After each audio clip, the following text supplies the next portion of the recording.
Oi, pessoal, tudo bem aí? Tudo jóia?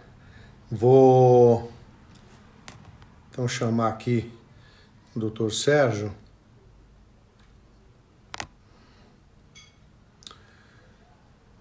Oi, Sérgio, tô te esperando, boa.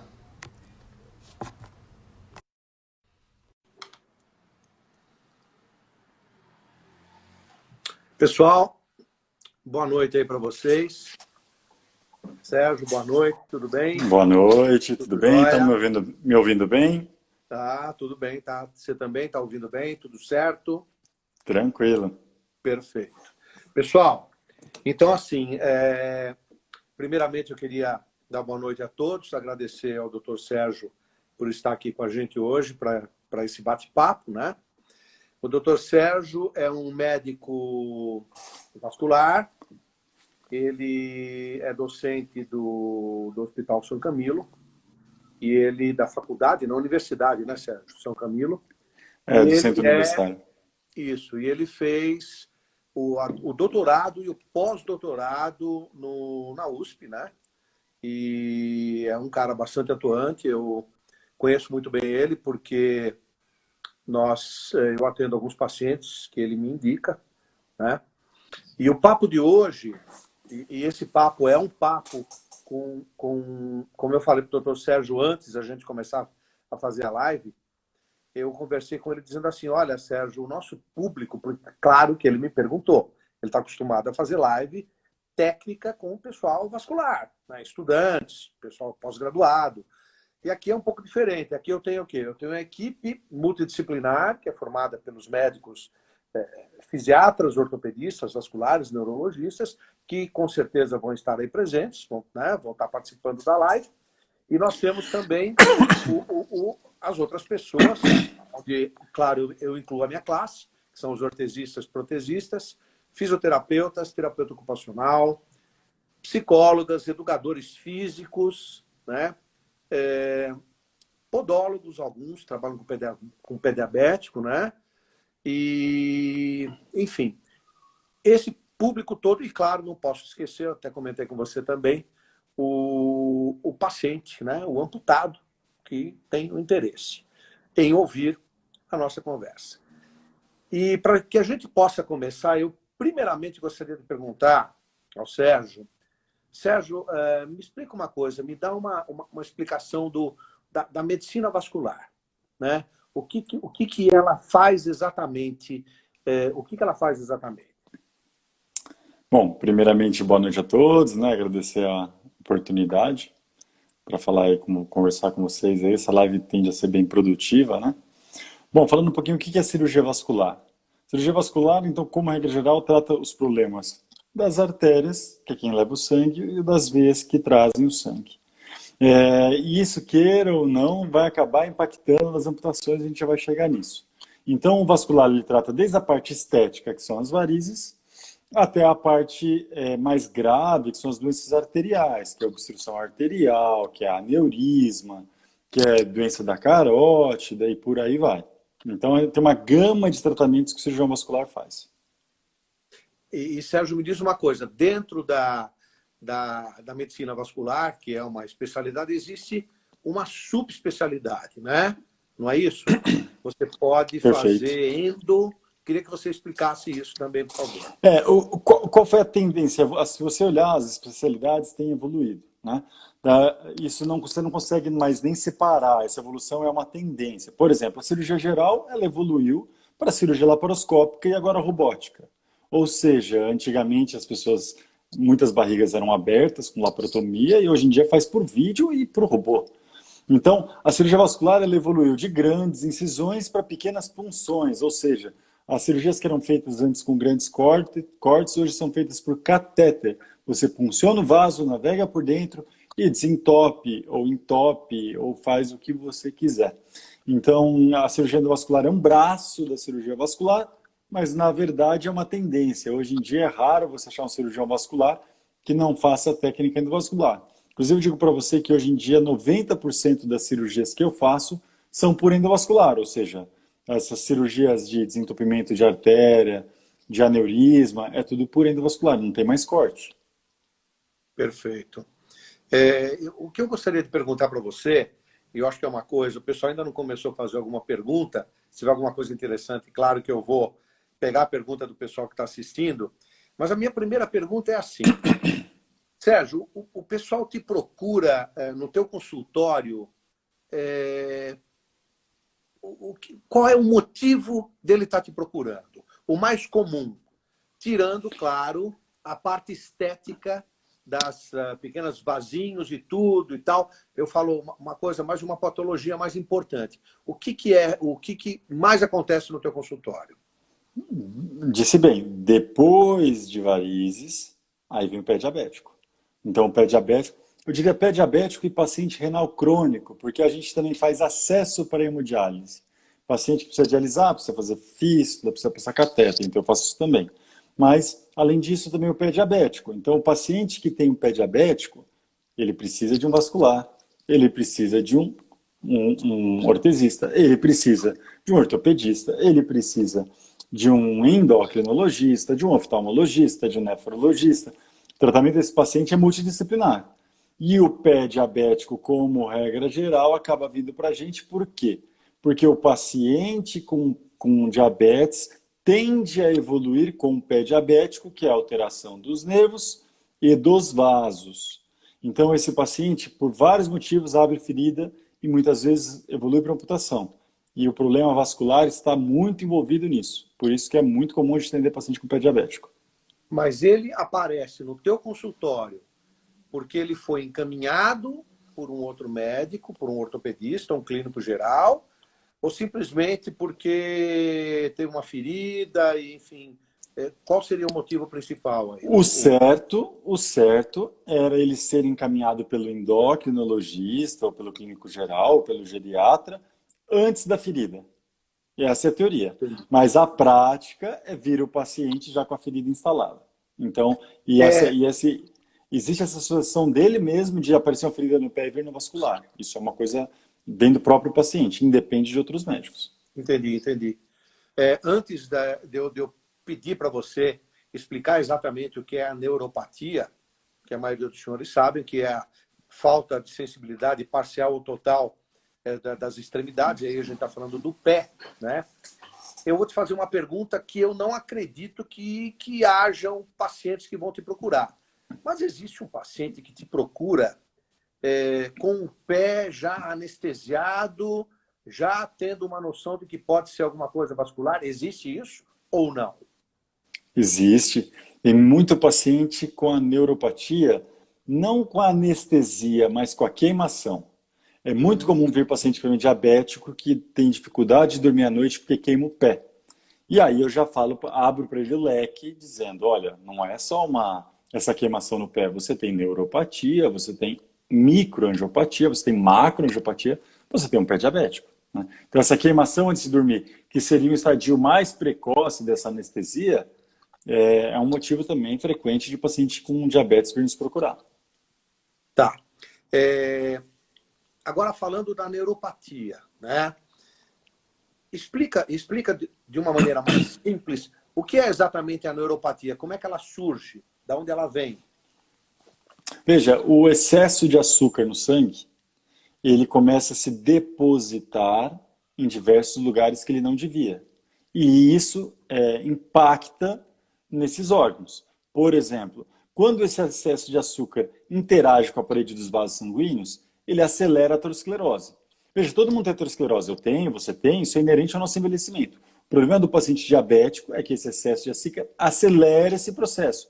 Então, eu diria que a idade dos vasos dele são mais velhas. Então, ele tem esse entupimento mais precocemente. Da mesma forma que esse excesso de açúcar no sangue se deposita na parede dos vasos e faz a doença arterial, faz também a neuropatia, se depositando nos nervos, e esses nervos não funcionam de maneira adequada. A gente tem que lembrar que o nervo, ele não só é responsável pela sensação de dor, sensação de calor e a própria sensibilidade, que nos protege de lesões. Geralmente, vamos pegar um exemplo bem simples. Se uma mulher estiver usando um calçado, que elas fazem isso, que machuca ali atrás no calcanhar, ela já começa a proteger, coloca uma proteção, troca o calçado, faz direito. o paciente diabético não tem essa proteção. E ele não fica olhando o pé dentro do calçado. Então, aí começa o processo, começa a machucar, ele não olha e vai cada vez mais machucando. Então, a neuropatia é, digamos assim, um ponto muito relevante para o desenvolvimento de ferida no paciente com diabetes. Claro. Me diga uma coisa, fora o pé diabético, qual é o outro problema vascular que pode eventualmente causar uma amputação? Perfeito. Se a gente for parar para pensar, as amputações que a gente infelizmente acaba interagindo na nossa profissão. Trauma. E quando a gente fala trauma, a gente tem que lembrar que 80% deles são acidentes de moto, né? Depois disso, pé diabético, justamente por essa ou dificuldade de cuidado ou realmente uma doença muito avançada. E depois a gente tem as obstruções arteriais. O entupimento da artéria faz com que não chegue nem sangue com nutrientes e oxigênio para os tecidos e começa a ter necrose de pele. Mas aí então, ele não tem uma neuropatia. É uma outra Isso, coisa. nós estamos falando de um paciente só arteriopata, ou seja, a doença está só na artéria. Okay. Isso acontece, como eu falei, todo mundo envelhece, faz aterosclerose, faz entupimento das artérias, e isso é um procedimento inerente a todo mundo. O problema é que o ser humano ele tende a acelerar isso com o cigarro, com o sedentarismo, com uma dieta desequilibrada, com um colesterol elevado, Perfeito. e isso tudo acelera esse processo de entupimento das artérias. Então, esse entupimento por aterosclerose favorece a falta de circulação que pode levar à necrose. Uma outra coisa que faz entupir um vaso é trombose, formar um coágulo no local. E o mais comum de formar um coágulo no local é já ter uma doença na artéria. Ela tem aterosclerose, vai lá e forma um coágulo, entope de vez, não chega a sangue, aí o paciente tem risco de perder a perna. Tá. Me diga uma coisa, quando um ortopedista recebe um paciente, que é normalmente aquele que recebe o paciente do trauma, né? Eu não sei se o... Desculpa, fala de novo. Quando o ortopedista recebe no hospital o paciente que teve o trauma. Tá? Certo. Ok. Ele vai, o que ele vai fazer? Ele vai, então, amputar lá. É caso de amputação, ele vai amputar. Até que ponto ele pode fazer essa cirurgia sozinho ou ele precisa, de fato, do vascular? E vice-versa. O vascular recebe o paciente do trauma e ele amputa o paciente, como você amputa. Me diga, hoje os dois profissionais fazem tudo lá na amputação ou você acha que um precisa do outro dependendo do caso? Honestamente, ambos têm formação suficiente para fazer uma amputação boa. Quando eu digo amputação boa, pensando na reabilitação posterior do paciente. Né? Perfeito. Mas a decisão entre amputar e não amputar e qual é o melhor nível, essa é uma decisão conjunta. Da mesma forma que, na minha opinião, o ortopedista não deve tomar essa decisão sozinho, eu também não devo tomar essa decisão sozinho. Vou dar um exemplo. O paciente teve um grande acidente de moto e a circulação ela se interrompeu lá em cima, na coxa. E o ortopedista decide fazer uma amputação lá embaixo, perto do pé. Como não tem circulação nessa perna, a chance disso cicatrizar é muito baixa. Então, a opinião do vascular fala, olha, vamos fazer uma amputação mais alta, porque isso aí vai necrosar. Então, é interessante. Da mesma forma que o vascular viu um paciente com trauma, sem circulação, ele vai perder a perna, e ele faz uma amputação, e o paciente tem lá uma desarticulação do joelho, alguma alteração articular, está errado. A gente precisava da opinião do ortopedista, para ele poder ver qual seria o melhor nível. Né? Então, não adianta a gente intuitivamente sempre quer fazer o mais baixo possível a amputação. Mas você mesmo como ortesista sabe que às vezes é melhor a gente fazer um nível um pouco acima, pensando em reabilitação. Então, e essa decisão tem que ser conjunta com o ortopedista. Claro, claro. Infelizmente, ela não é sempre decidida pelos dois, né? Então, cabe aí o bom senso e cabe também tanto ao vascular quanto ao médico ortopedista, né? Que eles tenham um conhecimento com relação à parte da prótese que vai ser utilizada depois. É uma coisa que, inclusive, daqui a algumas semanas, eu vou apresentar uma live onde eu vou discutir pessoalmente, mostrar e desenhar os níveis de amputação e falar sobre o ponto de vista técnico em relação à prótese, que é uma coisa muito importante, né? Porque o que acontece? Muitas vezes a gente recebe pacientes transsibiais, seja trauma ou seja um paciente vascular, com cotos transsibiais extremamente longos. Isso é uma coisa, por exemplo, que já não existe mais, que não se faz mais, né? E isso é uma coisa que muita gente não sabe. Outra coisa que muita gente não sabe, por exemplo, é que uma desarticulação do joelho é uma amputação fantástica se a gente compará-la com a amputação transfemoral.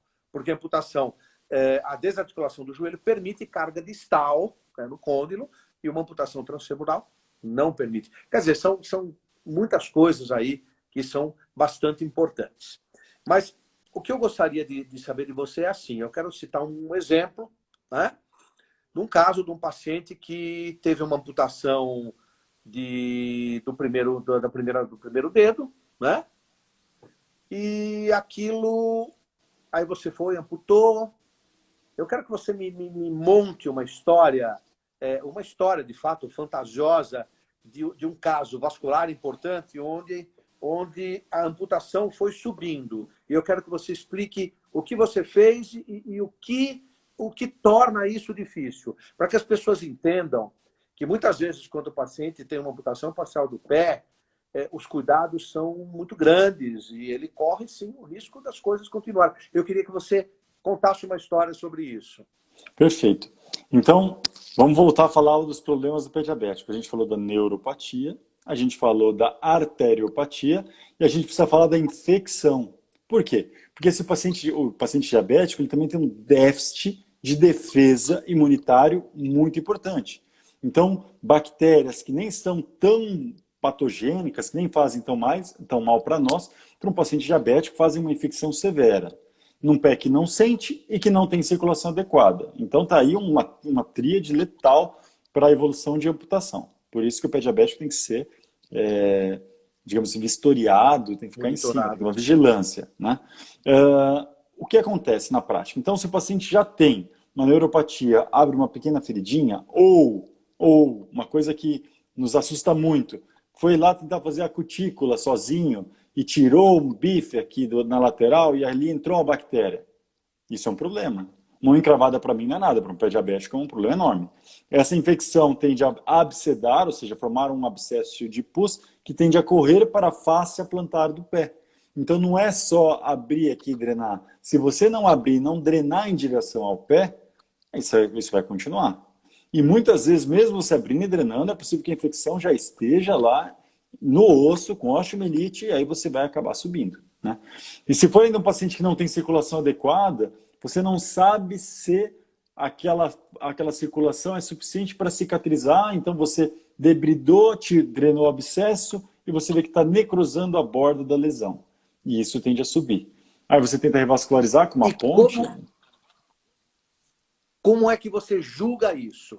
Quer dizer, teve lá o problema, como é que você sabe que pode dar certo ou não em relação à parte vascular que ele tem lá para cima? Perfeito. O ideal é você... no exame físico você já às vezes tem um parâmetro. Se o paciente não tem pulso no pé, a gente consegue palpar pulso, né? Se o paciente não tem pulso no pé, você tem que fazer um exame para deixar isso claro se não tem circulação. Um bom exame é o Doppler. Aí você fez um Doppler, viu que tem entupimento nas artérias da perna, em todas, de uma maneira que você não consegue revascularizar. Você já sabe intuitivamente que a chance de cicatrizar lesões nesse pé é muito difícil. E você tem que deixar isso muito claro para o paciente. Porque o problema é o seguinte, você resolveu a parte infecciosa, ficou uma feridinha. Ele vai lá e põe seu sapato normal e pisa em cima de uma lesão que está querendo cicatrizar. Entendi. Então ele favorece a piora do problema. Entendi. Enfim, a gente está acostumado a atender tantos pacientes, né? E a gente segue esses pacientes durante muito tempo, né? Uma outra coisa muito comum é você amputa, por exemplo, principalmente parcial do pé, e você não fecha o corpo. Por quê? Veja, Você deixa como aberto. regra geral, uma ferida aberta num pé diabético, ela é colonizada, que a gente fala, ou seja, tem umas bactérias morando ali. E se você fecha por cima daquilo, você cria dois problemas. Um deles é você jogar as bactérias lá para dentro, criar um meio mais favorável à proliferação dessas bactérias e formar um abscesso. E aí você vai ter que abrir, e ressecar mais, debridar mais. E em segundo lugar, toda vez que você fecha a pele, você aumenta a tensão nela. Os pontos, você isquemia um pouco a pele, diminui a circulação. Ora, se a gente já está falando que o paciente já tem um problema de circulação, você ainda fecha com ponto, você tende a isquemiar aquilo. Então, a gente não fecha, como regra geral, uma lesão diabética, primeiro, para manter aquilo drenado, ou seja, não jogar as bactérias lá para dentro, e segundo, para não isquemiar os pontos. Né? Claro que existem exceções, mas como regra geral é assim. E, ou seja, você deixa uma ferida aberta para ela fechar em segunda intenção. Isso leva meses. Isso leva em torno de, para cada semana, correr 1 centímetro. Imagina? E a ferida ela vai da borda. Então, se a gente tem uma ferida muito grande, para você fechar desde a borda, tudo isso, são meses. Esse paciente precisa de um cuidado. E esse paciente precisa não apoiar, porque se ele apoiar em cima dessa sua ferida aberta, cruenta no pé, a tendência é isso evoluir mal.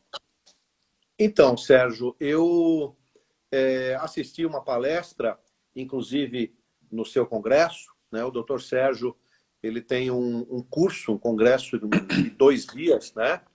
E muito bacana, só sobre a parte vascular da medicina. Inclusive, ele inclui nisso 2 dias de curso de pé diabético. E eu, inclusive, falei nesse dia, fui o único ortesista-protesista, né, para complementar, né? E ouvi vários profissionais dando aula sobre o pé diabético. Então, falava-se de umas coisas muito legais, que são os curativos muito bacanas, muito modernos, que existem hoje, toda a tecnologia para ajudar a cicatrizar, né? A minha pergunta, inclusive eu perguntei lá, eu não vi muitos profissionais atentos à funcionalidade do membro. Ou seja, eu estou amputando parcialmente aquele pé. Ele vai ser funcional depois? Porque a amputação parcial do pé, ela precisa ter o apoio distal total. Senão, não tem por que amputar parcial. Tem que fazer uma transtibial. Então, eu vi algumas imagens e algumas cirurgias que não tinham cara de pés funcionais. Quer dizer, ele ficou meses fechando e depois provavelmente ele vai pisar e vai abrir. Minha pergunta, você não pode, tendo a experiência que você tem, analisando o pé e ver, falar, olha, vai demorar muito tempo, o risco é muito grande da gente eventualmente não conseguir um pé funcional, vamos fazer uma amputação transtibial? Olha, essa pergunta é muito boa, Peter, porque isso acontece direto. A gente vê tirar o navicular, fazer uma amputação que, do ponto de vista de reabilitação, é muito ruim. E aquilo que eu te falei, isso eu já fui residente também no começo, a gente quer manter o máximo possível, mas a gente não está pensando na reabilitação do paciente, como você falou. Quantas vezes eu vi o residente fazer a transtibial lá embaixo, sem um coxim muscular, com os 2 ossos em contato com a pele? Do ponto de vista de reabilitação, isso é muito ruim. Por isso que é fundamental na formação do cirurgião vascular ter essa noção de reabilitação e de órtese, né? Ou até mesmo entrar em contato com vocês e pegar uma opinião, né? Eu acho que você tem toda razão. A gente vê direto o paciente com um pé que não está permitindo ele andar, né? Então, não faz sentido. Não faz sentido. Eu tenho uma pergunta de uma pessoa que está assistindo. Ela disse que, eu não sei se ela é amputada ou não, parece que sim, e ela tem linfedema. Ela pode enfaixar o coto? Pode, faz muito bem enfaixar o coto. Tem treinamento específico para isso, bandagem elástica para isso, e até mesmo pode se adaptar uma meia que sobe até a região da cintura para isso. É importantíssimo, porque o linfedema ele tende a atrapalhar a reabilitação desse paciente, a protetização dele, o edema importantíssimo que se cria no paciente com linfedema. E veja, o trauma, que, por exemplo, se for uma amputação traumática, a lesão linfática, né? Então, é normal ter linfedema nesses pacientes. Entendi. Eu tenho várias perguntas, a gente pode ficar até meia-noite aqui só te perguntando. Vamos lá. Eu tenho uma pergunta que é a seguinte. Nós temos muitos pacientes transtibiais e transfemorais, eu diria que mais ainda o transtibial. Que eu tenho, por exemplo, um caso em que de manhã ele coloca a prótese, um senhor de 82 anos, que usa prótese há uns 10 anos, médico inclusive. Chega mais ou menos 1, 2 horas da tarde e ele não consegue mais usar prótese. O coto afina e ele afunda. Bom, nós já tentamos de tudo. Eu fiz todos os sistemas de encaixes existentes no mundo, tá? São 5 no total. Nós fizemos o sistema de colocar meias a mais. A minha pergunta é a seguinte. Por que alguns pacientes têm medidas de coto diferentes durante o dia? A gente sabe que muda, mas porque uns têm muito mais e outros têm menos. Um amanhece mais inchado e desincha durante o dia. E uma minoria acorda normal e durante o dia dá uma inchada. Eu queria que você desse uma explicada sobre isso que acontece no nosso dia a dia. Veja, o paciente que tem linfedema ou dificuldade de drenagem das veias tende a inchar esse coto durante o dia. Porque ele está para baixo, está contra a gravidade, a drenagem está dificultada. O paciente que tem que não tem nenhum problema de drenagem linfática, não tem problema na parte venosa, aí se a musculatura dele for bem desenvolvida, essa própria musculatura, durante o trabalho diário, tende a ajudar no bombeamento do sangue e drenar essa perna. Então, a gente sabe que paciente com método compressivo e em estímulo muscular, as bombas, impulsos aspirativas do membro inferior drenam a perna. Então, por isso que esse paciente pode ter essa redução de calibre durante o dia, pelo efeito compressivo externo da adaptação da prótese e a própria musculatura bombeando o sangue. Então, por isso que a gente tem esses dois caminhos. Claro, claro. Eu tenho pacientes, e isso todos os meus colegas de profissão já devem ter ouvido, às vezes você coloca a prótese no paciente a primeira vez e ele fala, escuta, mas está pressionando. Isso não vai prejudicar minha perna, minha circulação? Queria que você desse uma resposta para isso. Pergunta muito boa, Peter. Por quê? Se o paciente tiver a circulação arterial, que é a que leva sangue normal, isso lhe dá uma tranquilidade de colocar uma compressão por cima dessa perna que não vai dar problema. E daí você pode responder para esse paciente, não, sua circulação arterial é normal. E como você sabe se a circulação arterial é normal? Duas maneiras. Se tem pulso palpável, ou melhor ainda, faz um Doppler, uma ultrassonografia Doppler e documenta, vou te dar um exemplo, uma amputação transtibial. Você tem um Doppler mostrando que a artéria poplítea está aberta, isso lhe dá muita tranquilidade de comprimir o coto da perna, não vai dar problema algum para esse paciente. E digo mais, a gente, colocando uma meia elástica, eu mesmo, no meu dia a dia, isso ajuda na drenagem da perna, isso ajuda na drenagem venosa, então só tende a fazer bem. Mas, lembrando que a gente precisa realmente descartar o problema arterial, porque se não chega sangue direito, você aperta, vai chegar menos ainda. Então, é isso. Mas, como regra geral, se o médico te encaminhou um paciente para reabilitação, numa amputação transtibial, e esse paciente não tem pulso, o ideal é ele te contando esses detalhes para ter essa noção. Entendi. Bom, vocês estão notando que eu estou perguntando uma atrás da outra, mas eu vou perguntar mesmo. Eu tenho uma pergunta que até hoje, para mim, é uma grande incógnita. Amputações transtibiais, pacientes diabéticos, né? Ou tem uma vasculopatia, ou diabético ou não. Você coloca a prótese, isso também no sistema KBM, que era sem o silicone, e hoje com o sistema de vácuo com silicone.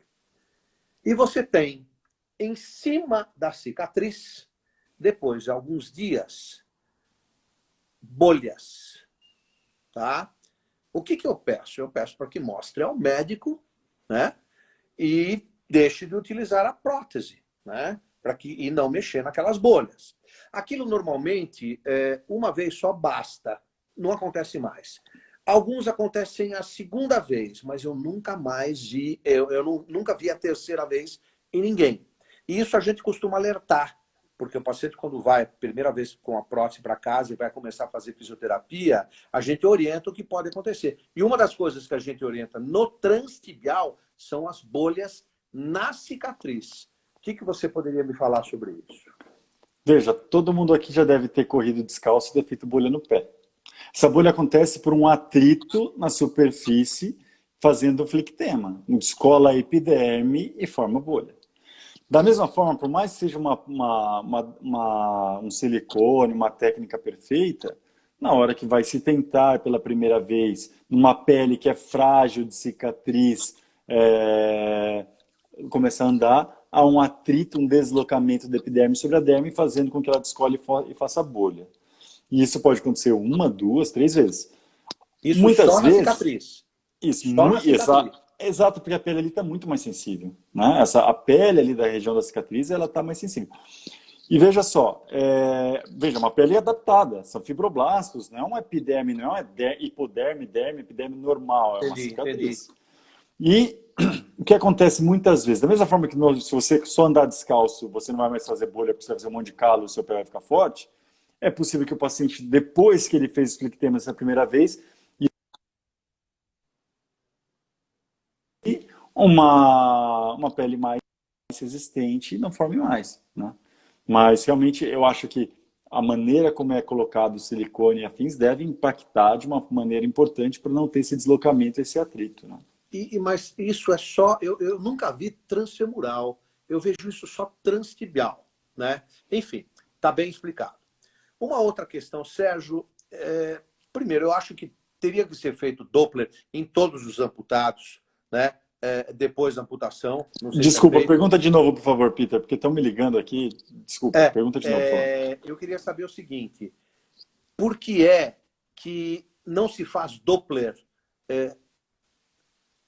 com uma certa frequência nos amputados, até para saber como ele está em relação ao pós-amputação? Ou isso é feito? Eu faço. O certo é fazer, por dois motivos. Por dois motivos. Veja, quando você faz uma amputação, você tem que ligar, ou seja, amarrar a artéria e amarrar a veia, né? Porque senão aquilo vai ficar sangrando. Então você amarra, coloca o coxim muscular cobrindo os ossos, a face e a pele. Essa ligadura que você faz, por exemplo, predispõe a alterações na veia. Era uma veia que antes drenava um monte de sangue e agora você simplesmente amarrou. Então tem um estudo, que é uma tese de doutorado do pessoal do servidor estadual, que mostra uma taxa considerável de trombose nessas veias, de paciente amputado. Esse dado por si só é o suficiente para a gente falar que todo paciente amputado, pelo menos no pós-operatório recente, deve fazer um Doppler, para estudar a veia e para estudar a artéria. Digo mais, se a artéria não funciona direito, ou seja, se ele tem bastante entupimento arterial, o que é comum em paciente diabético, a musculatura não se desenvolve com muita facilidade, porque falta oxigênio e nutriente para o músculo. Perfeito. Então, por isso que ter uma noção da circulação arterial é importante no amputado. Claro. Eu tenho uma pergunta, nunca ninguém me perguntou isso, porque eu não tenho a capacidade, não sou médico para responder isso. A pessoa me perguntou, eu sou amputada transfemoral. E toda vez que eu vou ao banheiro fazer o número 2, eu sinto muita dor no meu coto. Por quê? Pergunta elaborada. Minha esposa, que é gastro, ela saberia explicar isso muito melhor. Veja, a gente justamente faz o número 2 sentado, porque é uma posição em que há um relaxamento de alguns músculos e a tensão do outro. Quando você está sentado para fazer o número 2, a musculatura posterior e que adentra a pelve tende a se contrair. E se você parar para pensar pacientemente como foi feita essa amputação, os músculos estão ligados, estão seccionados. Então, às vezes pode ter uma contração de uma forma que faça com que ele tenha dor, né? Então, entendi. Realmente, no número 2 a gente se adapta. Tanto é que, dependendo da posição ideal, o que eu sugeriria para essa pessoa?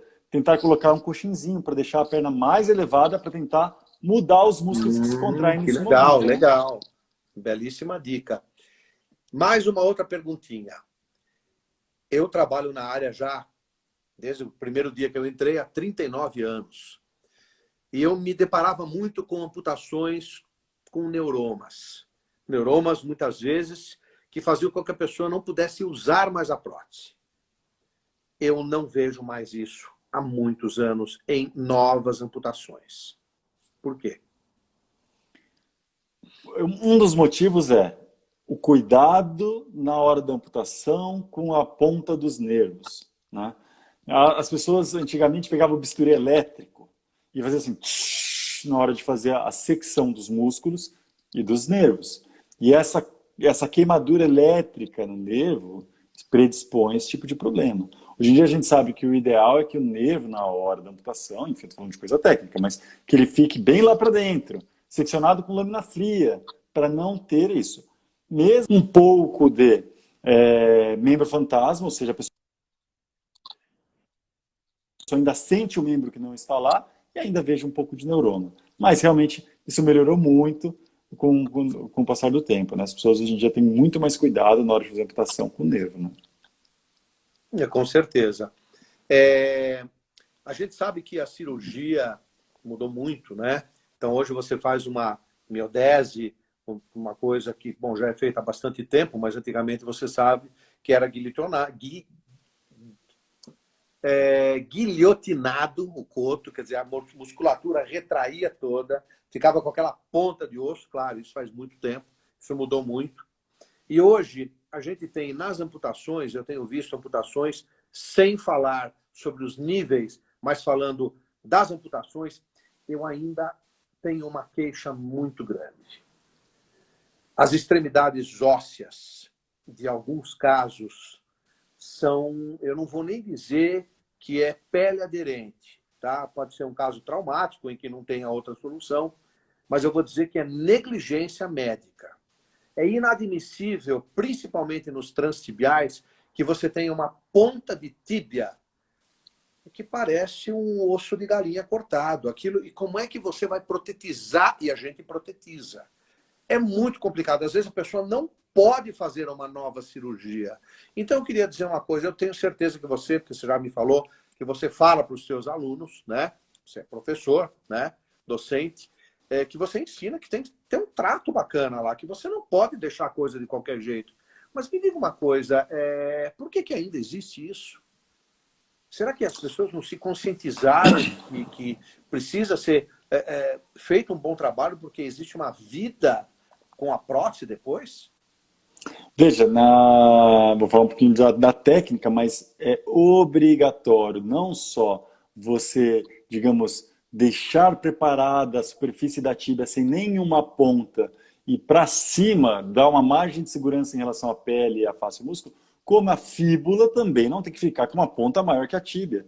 Claro. Né? Então, mas a infelizmente... Sempre menor. Exato. Exato, é o ideal, porque senão aquela ponta também vai lhe criar problemas e dor para o paciente, dificuldade de habilitação. Eu fico pensando, às vezes, a situação com que foi feita essa amputação. Eu acho que dificilmente hoje um hospital, então vamos falar de SUS, um hospital escola, como o HC, o servidor, a Santa Casa, os residentes, eles estão supervisionados com assistente, dificilmente sai hoje em dia uma amputação desse jeito.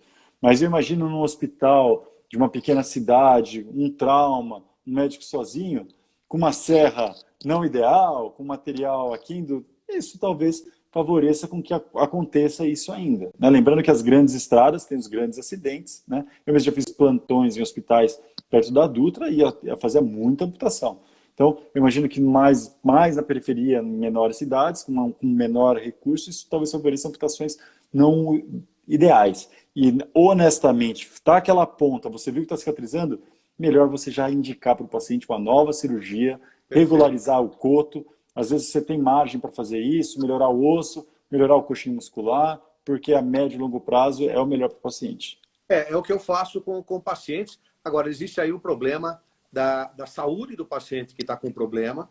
Se ele for um paciente idoso, com a parte vascular ruim, é difícil fazer uma intervenção mais invasiva novamente, né?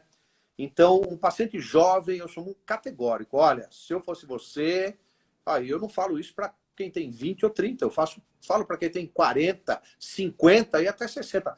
Faça uma cirurgia e melhore o seu corpo, porque a sua qualidade de vida vai ser muito melhor, né? Então é importante ter qualidade de vida e ter uma boa amputação. Vou aproveitar aqui uma época em que nós estamos falando de coronavírus e pandemia e vou falar um dado que você vai perceber na ortopedia americana, Peter. As pessoas com medo de ir ao hospital ou de ir ao médico, de sair de casa, estão negligenciando seus pés diabéticos. Eu percebo que eu tenho atendido menos pé diabético, mas tenho atendido no estado mais avançado, porque o paciente tem demorado mais para procurar ajuda. Mas Então, isso na tem chegado pandemia? agora. Então, Na a gente pandemia. percebe na pandemia, Tá. Por medo, por receio do coronavírus, as pessoas têm ficado mais em casa com o pé, com uma necrose, com uma infecção, com um abscesso, e estão demorando para procurar um médico, então eu tenho percebido uma taxa maior de casos graves nos procurando. Na verdade, uma menor quantidade de pé diabético, mas essa pequena quantidade que vem já em estados avançados. Então a gente vai ver uma sequência de amputações maiores nas próximas semanas e meses, enquanto estiver nesse estado de pandemia. Pelo menos a impressão que eu tenho tido agora. O meu filho tem comentado isso, o meu filho é ortopedista, né? E faz residência no 3º ano, e ele tem comentado isso. De fato, isso é um problema. E nós, ortesistas e protesistas, assim como todos os profissionais da área de saúde, estamos sentindo absurdamente o efeito dessa pandemia. Por exemplo, os nossos pacientes, eu diria que 80% ou 70% dos meus pacientes são pacientes com risco. São pacientes com diabetes, são pacientes com mais idade, e eles, de fato, têm medo. Agora, aproveitando e esquecendo a pandemia, nós temos até um caso, uma história para contar, de um paciente que chegou na sua mão, porque eu dei o seu telefone, você me ligou, falou, Peter, sem chance, tem que amputar agora. O seu Antônio, você se lembra? Então, é uma pessoa que ele negou que ele tinha.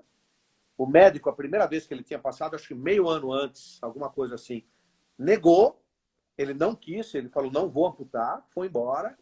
Os filhos ficaram em cima e me ligaram e eu indiquei você. E o caso dele é um caso bastante interessante, né? Eu queria que você comentasse um pouco, se você se lembra. Eu lembro muito bem, veja, nesse caso especial, isso acontece muito. Se o paciente tivesse aceitado a amputação de um dedo, né, que a gente fala pododátilo, no começo, ele não teria perdido um pedaço do pé. Porque o problema é esse. Então, deixa lá um foco de infecção, isso vai progredindo a doença. Então, essa negação que o paciente tem, é claro que é triste falar em perder um dedo, mas se ele já está acometido com abscesso invadindo o pé, você ficar esperando em casa, você ficar enrolando para fazer algum tipo de intervenção, vai fazer fatalmente com que você perca outros dedos e até o mesmo pedaço do pé, que é o exemplo do nosso amigo.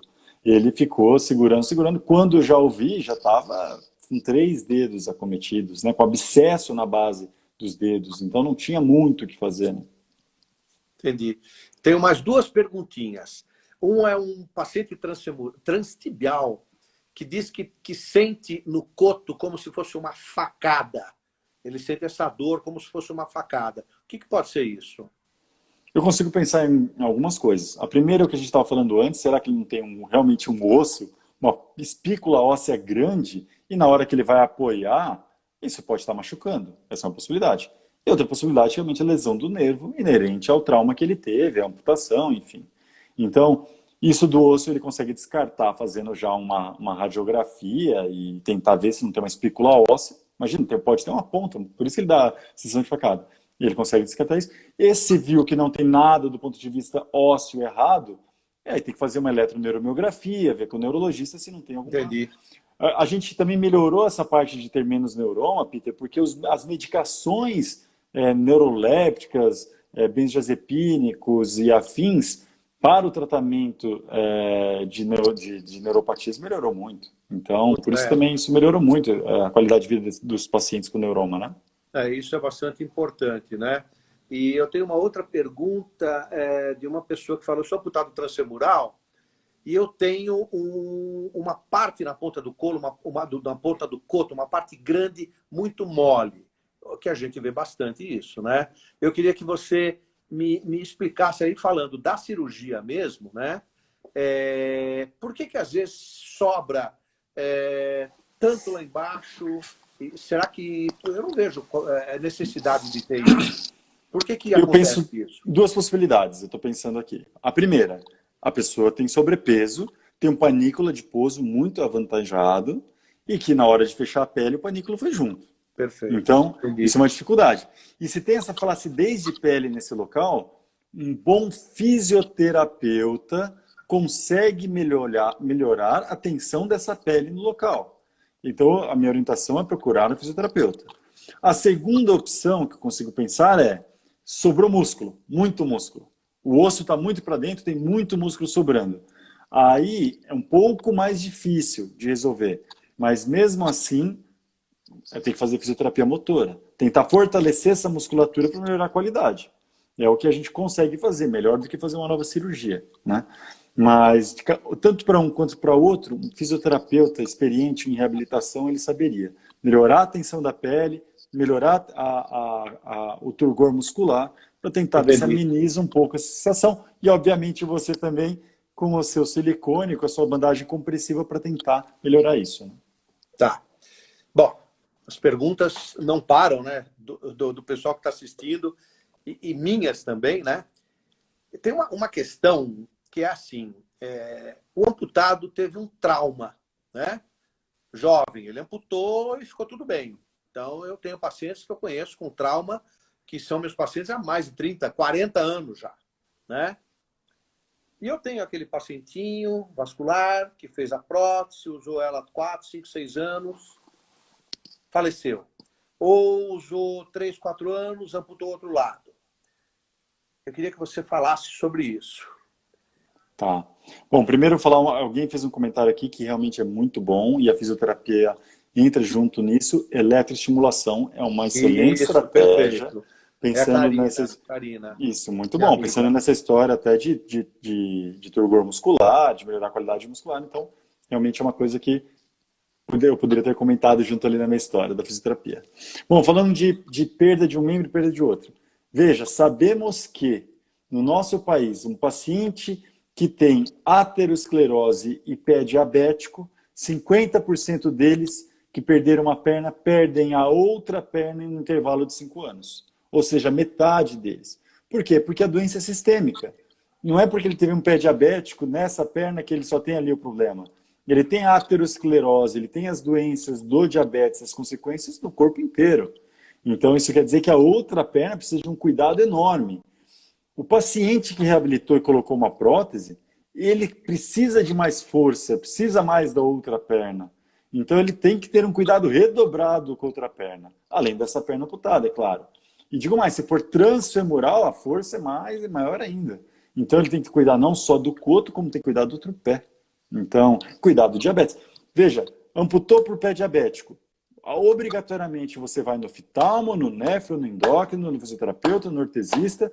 Não existe isso de agora acabou, não. Agora você começou o problema. Infelizmente, essa amputação é um problema, mas ele é o começo de todo um cuidado que você vai precisar ter daqui para frente.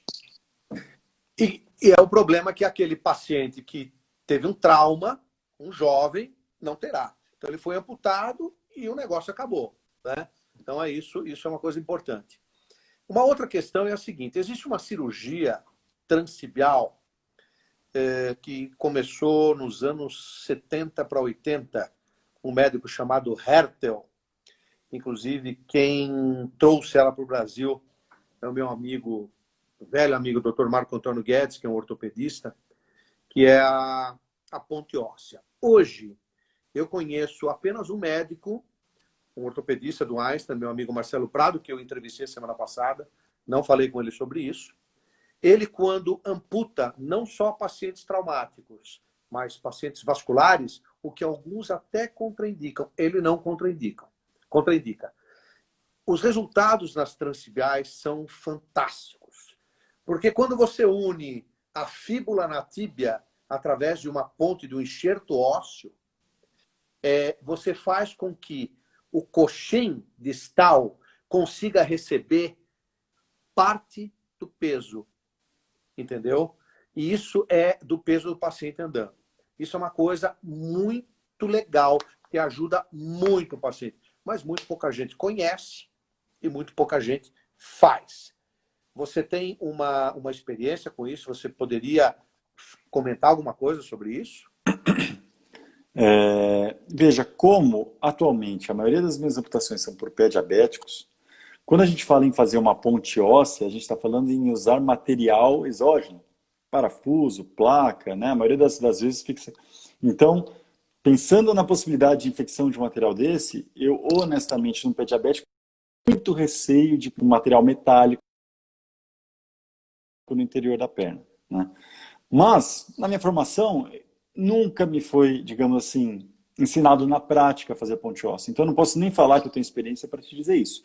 Mas eu posso deixar essa ressalva que um paciente tem uma predisposição à infecção, que ele fez uma amputação em decorrência de um pé diabético infeccioso, a gente tem que ponderar um pouco a mais de Entendi. deixar algum material externo dentro da perna do paciente. Porque a infecção nisso aí vira um problema. Bom, eu acho que a gente já falamos aí 50 minutos, né? Eu, com certeza, vou querer entrevistá-lo novamente para que a gente continue falando de outras coisas, até a gente poder se conversar fora para poder bolar alguma coisa legal para dar continuidade, né? O pessoal gostou bastante, está gostando, né? E eu queria, então, Sérgio, te agradecer muito, tá? Por você ter nos dado parte do seu tempo. Sérgio é um médico extremamente ocupado. Ele está o dia todo para lá, para cá. Ele tem milhões de atividades. É um cara difícil, tá? Mas é uma pessoa muito legal, tanto que está nos atendendo hoje aqui. Então, de coração, quero te agradecer aí pela tua capacidade e por você ter atendido a gente tão prontamente. Viu? Queria agradecer. Então, queria que você desse umas palavras aí. Bom, eu que fico feliz, né, Peter? Você cuida, não é segredo para ninguém que eu mando meus pacientes todos para você, você cuida deles com muita atenção, né? A gente sabe que, infelizmente, tem muito paciente que a realidade dele não lhe permite é, ter um gasto enorme, e aí a gente faz aquele junto uma maneira para tentar ajudar, e isso é uma muito, digamos, elogiável da sua parte, me ajudar essas pessoas, né? Então, eu fico feliz em poder participar de alguma forma aí com vocês, que são muito sérios e competentes e só querem o bem aí do pessoal amputado, tá bom? Tá Conta bom. comigo aí, mais pra frente a gente faz outra. Muito obrigado, Sérgio, mesmo. Pessoal, muito obrigado aí pela atenção. E a semana que vem a gente vai ter uma outra live, né? Eu vou estar trazendo para vocês uma médica ortopedista que trabalha, que faz a parte ortopédica do pé diabético, que é uma outra questão. Tá bom? Pessoal, então uma boa noite para vocês. Para quem é da cidade de São Paulo, ainda temos o feriado hoje. Amanhã é facultativo, né? Segunda-feira ninguém sabe o que vai acontecer. E estamos aí, fazendo live durante a pandemia, tá? Obrigado, gente. Boa noite. Obrigado a Valeu. todos, boa noite, um Tchau. abraço. Tchau.